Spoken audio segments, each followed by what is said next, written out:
IMP কোম্পানির অমৃত জল আজকের দিনে ভাইরাল ওয়াটার। কেন চাহিদা এই জলের জানেন?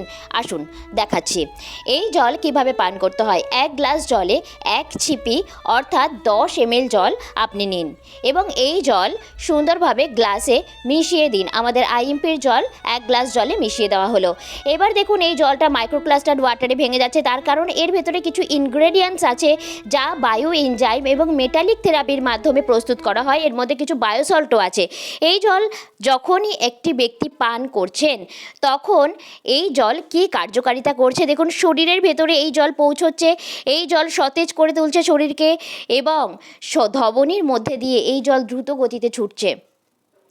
ধমনীর মধ্যে দিয়ে এই জল দ্রুত গতিতে ছুটে প্রতিটি ব্লাড সেলকে স্পর্শ করছে এবং শরীর সতেজ হয়ে উঠছে, যার ফলে বিভিন্ন রকমের রোগ থেকে মানুষ মুক্তি পাচ্ছেন, সুষ্ঠু ও সঠিক জীবন পাচ্ছেন। Thank you.